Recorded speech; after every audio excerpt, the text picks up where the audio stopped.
В этом году наступил дурацкий юбилей. Россия 10 лет под санкциями.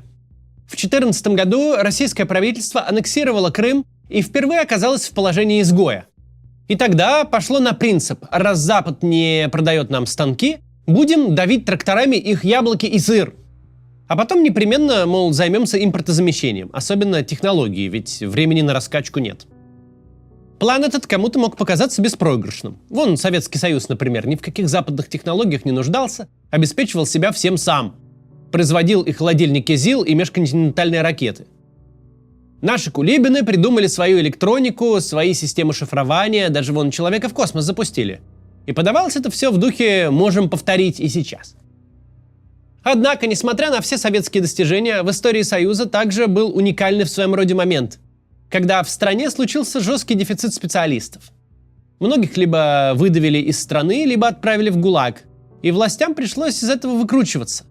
Так, в 30-е годы появились шарашки – тюрьмы ОГПУ для ученых и инженеров. Сегодня их обсудим. Как они возникли, каких успехов СССР за счет шарашек добился, и главное, почему они были неэффективны.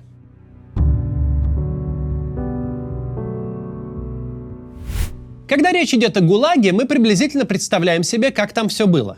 Колючая проволока под напряжением, лай натасканных на людей овчарок, пайка, 400 грамм хлеба, которым не наешься, неотапливаемые бараки, деревянные нары и тупой изматывающий труд. Зэки валили лес, копали шахты и карьеры, теряли зубы от цинги, нередко умирали. Выходов из этого ада почти не было, если только ты вдруг не был ценным кадром. Лучше всего инженером или химиком, но и врачом тоже неплохо. Тогда у тебя появлялся шанс попасть в шарагу. Там хорошо, нормальные кровати, в душе даже бывала иногда горячая вода, а в супе мясной бульон. И там не бьют. Чтобы попасть в шарагу, можно было попытаться выдать себя за умного.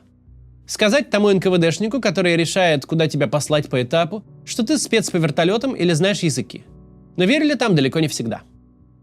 Но если заключенный и правда инженер, советская родина могла вспомнить о нем, загибающемся на Магадане, и прислать приказ. Тогда его этапировали в Москву или Челябинск или в Тверь. Туда, где пригодился бы его опыт и образование. Такой путь талантливого инженера в молодой стране Советов не был чем-то исключительным. Его прошел, например, Андрей Николаевич Туполев, тот самый ученый, который определил всю советскую авиацию. Родился Туполев в 1888 году в деревне под Тверью, учился в Императорском Московском техучилище, преподавал теорию аэропланов и гидропланов, стал сооснователем ЦАГИ, Центрального аэрогидродинамического института. С 1922 года Туполев возглавлял комиссию по постройке металлических самолетов, которая создала целую серию самолетов АНТ. Спортивный моноплан, самолет-разведчик, бомбардировщик, даже пассажирский лайнер. К слову, самолет-гигант Максим Горький и самолет, на котором Чкалов перелетел Северный полюс, тоже были туполевскими. Туполев был очень ценным специалистом, конструктором мирового класса. Таких в любое время и в любом государстве по пальцам пересчитать. В октябре 1937 года Туполева арестовали. Обвинение утверждало, что он возглавлял антисоветскую вредительскую организацию в авиационной промышленности, проводил диверсионную работу в области самолетостроения и занимался шпионажем в пользу Франции. Кроме того, органы считали, что он продал чертежи советских самолетов немцам, ну и всякое еще по мелочи навесили, подрывал, мол, советскую экономику и создавал контрреволюционную организацию. Туполева долго держали в одиночке на Лубянке, потом перевели в Бутырку. Избивать не избивали, но на допросах часами держали на ногах, угрожали арестовать жену и рассовать детей по детдомам. В итоге Туполев признался, что был французским шпионом, за что в 1940 году получил 15 лет исправительно-трудовых лагерей.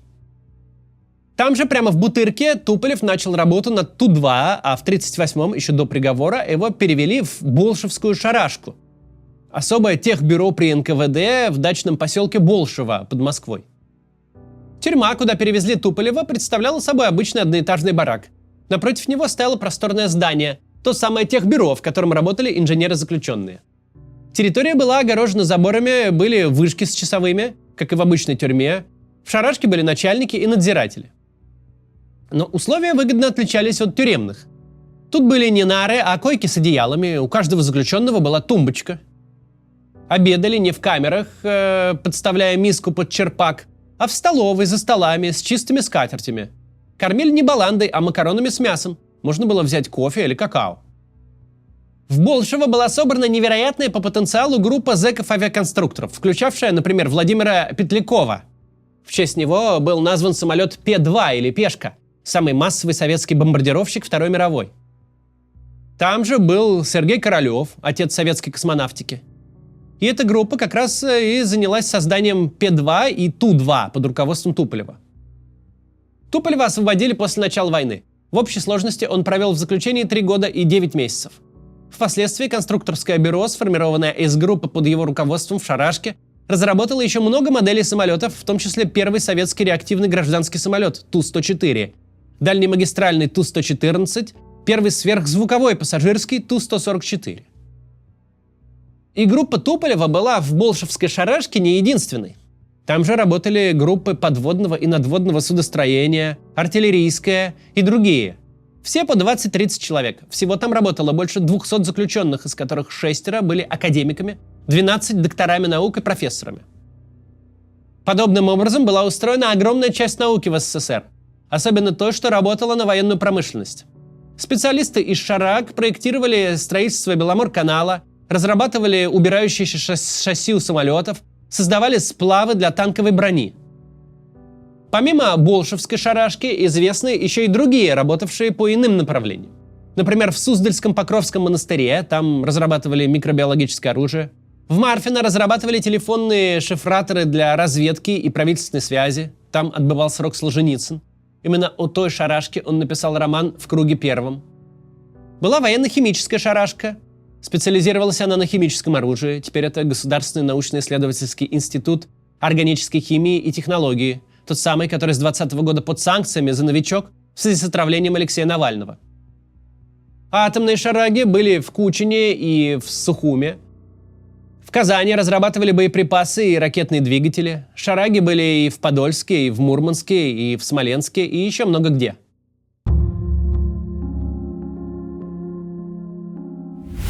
Но как же так вышло, что в лагерях и тюрьмах Союза оказалось столько ученых, что хватило на десятки шарашек? Как вышло, что советская авиация, космонавтика, ядерная программа, словом, значительная часть технологий, особенно военных, создавались буквально в тюрьмах, заключенными? Дело в том, что в 20-е и особенно в 30-е годы перед советской властью стояла нетривиальная задача. Руководству нужно было быстро превратить аграрную страну в индустриальную. Не то чтобы это был какой-то небывалый вызов. Многие страны тогда проходили этап индустриализации, но им было проще. В остальных странах рыночные механизмы стимулировали создание промышленности, новые технологии позволяли лучше удовлетворять спрос, а бизнес пользовался ситуацией, чтобы создавать новые активы. На всем этом росла экономика, а вместе с ней и уровень жизни. Но Советскому Союзу нужно было не так. Не за несколько десятков лет, ему надо было быстро. Потому что Советский Союз направо и налево декларировал, что на горе всем буржуям раздует мировую революцию, все отнимет и поделит, и пощады капиталистам ждать нечего. Так что дружить и сотрудничать с ним никто не хотел, а вот дружить против него постепенно становилось трендом.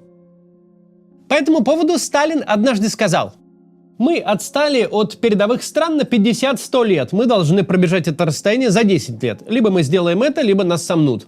Времени на раскачку нет». Да, советскому правительству удавалось закупать промышленное оборудование за рубежом, но индустриализация все равно шла тяжело. Специалистов, которые могли бы создавать собственные технологии, было критически мало, да и те в основном были бывшими, то есть доставшимися от прежнего царского режима. Они успели поработать при капитализме, а значит были по определению подозрительными. В любом производственном браке и в любом изменении сроков разработки или отрицательном результате исследований, которые неизбежны в запуске и производстве или в разработке новых технологий, во всем этом руководству виделись диверсии, саботаж и вредительство.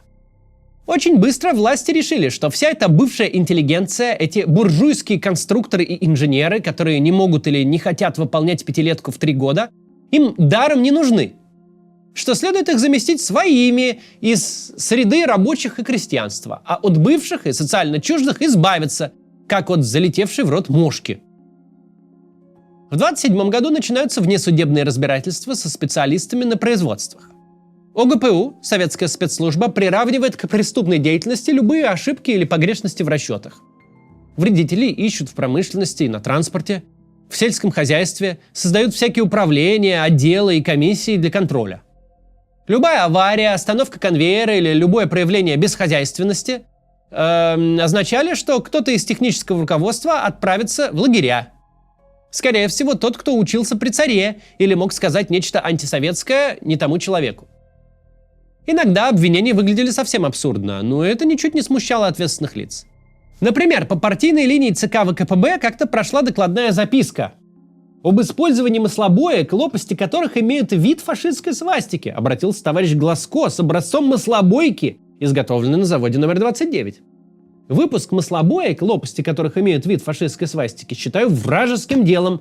Прошу передать все это дело в НКВД. И действительно принимается решение. Передать в НКВД дело о конструировании, изготовлении и непринятии мер по прекращению производства маслобоек, лопасти которых имели вид фашистской свастики. Скорее всего, люди, которые эту несчастную маслобойку разработали, не отделались простой объяснительной. В 1930 году число арестованных квалифицированных специалистов резко возросло. А новых рабоче-крестьянских инженеров и конструкторов, между тем, не особо прибыло. В промышленности царил кадровый голод, дефицит образованных специалистов становился критическим. Именно тогда руководство экономического управления ОГПУ и предложило инновационную идею. Мол, давайте не будем гробить цвет научной и инженерной мысли страны на лесоповалах. Построим для них комфортные тюрьмы, создадим все условия, будем давать кофе и сигареты, размещать по 8 человек в комнате и пусть конструируют нам самолеты, подлодки и ракеты. Так и секретность обеспечим, и контроль со стороны органов госбезопасности, ну и мотивация работать у специалистов будет. И вот 15 мая 1930 года вышел циркуляр Высшего совета народного хозяйства и ОГПУ об использовании на производствах специалистов, осужденных за вредительство. В документе сразу оговаривалось, что использование вредителей следует организовать таким образом, чтобы их работа проходила в помещениях органов ОГПУ. То есть с самого начала речь шла об особых тюрьмах для ученых.